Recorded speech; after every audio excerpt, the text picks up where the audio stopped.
আজি বিশ্ব পৰিৱেশ দিৱস সমগ্ৰ বিশ্বৰ লগতে অসমতো বিভিন্ন কাৰ্যসূচীৰে আজি পালন কৰা হৈছে বিশ্ব পৰিৱেশ দিৱস 1976 চনৰ পৰা ৰাষ্ট্ৰসংঘৰ আহ্বান ক্ৰমে 5 জুন তাৰিখে পালিত হৈ আহিছে বিশ্ব পৰিৱেশ দিৱস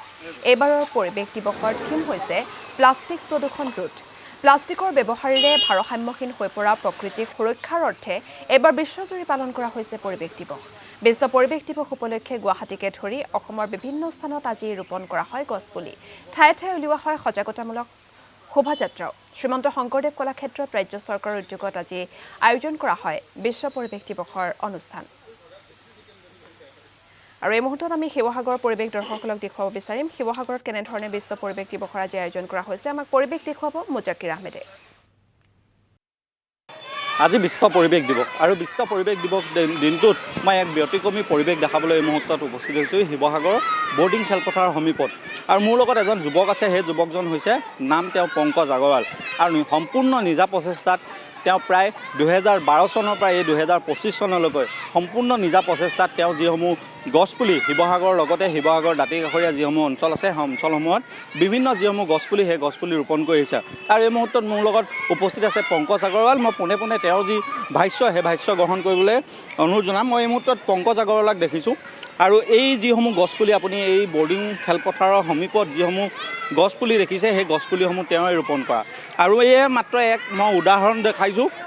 আৰু ইয়াৰ লগতে তেওঁ দেখা যায় যে শিৱসাগৰৰ বিভিন্ন প্ৰান্তত এই তেওঁ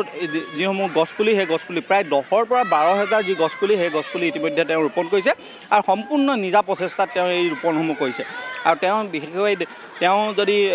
চাবলৈ যায় তেওঁ এজন ব্যৱসায়ী আৰু ব্যৱসায়ৰ মাজতে তেওঁ যিসমূহ গছপুলি সেই গছপুলিসমূহ ৰোপণ কৰি এক কথাত ক'ব গ'লে তেওঁ পৃথিৱীৰ জীয়াই থকাৰ যিটো দায়িত্ব সেই দায়িত্বটো পালন কৰি অহা পৰিলক্ষিত হৈছে এই মুহূৰ্তত পংকজ আগৰৱালা মোৰ লগত আছে মই দাদা প্ৰথম আপোনাক স্বাগতম জনাইছোঁ আজি বিশ্ব পৰিৱেশ দিৱস বিশেষকৈ আজিৰ দিনটোত মই আপোনাক এটা প্ৰশ্ন সুধিব বিচাৰিম যে এই যিটো পদক্ষেপ আপুনি গ্ৰহণ কৰিছে প্ৰায় 10ৰ পৰা 12,000 গছপুলি ইতিমধ্যে আপুনি শিৱসাগৰৰ লগতে শিৱসাগৰৰ দাঁতিকাষৰীয়া যিসমূহ অঞ্চল আছে অঞ্চলসমূহত ৰোপণ কৰিছে এই ভাৱটো আচলতে মনলৈ কিদৰে আহিছিলে নমস্কাৰ মই পংকজ আগৰৱাল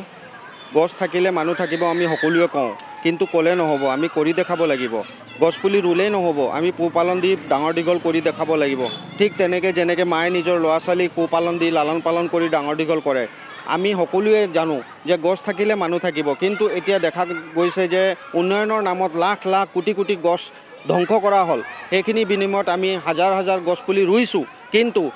ডাঙৰ দীঘল কৰিব পৰা নাই সেইটো অত্যন্ত দুখ লগা কথা আমি আমাৰ চোতালখন সাৰোঁ কিন্তু আমাৰ গাঁওখন সেউজ নকৰোঁ আমি আমাৰ চোতালখন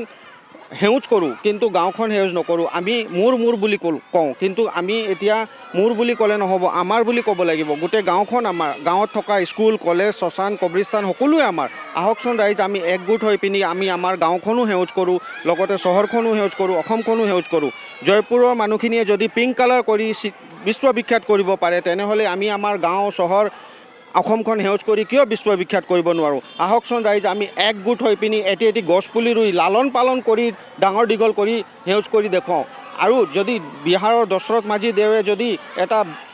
বৃহৎ ডাঙৰ পাহাৰ ভাঙি ৰাইজৰ কাৰণে ৰাস্তা উলিয়াই দিব পাৰে তেনেহ'লে আমি একগোট হৈ পিনি এটি গছপুলি ৰুই পোহপালন দি ডাঙৰ দীঘল কিয় কৰিব নোৱাৰোঁ আমি আমাৰ স্বাৰ্থৰ কাৰণে মুজাক্কিৰ আহমেদ আপোনাক এই মুহূৰ্তত ধন্যবাদ জ্ঞাপন কৰিছোঁ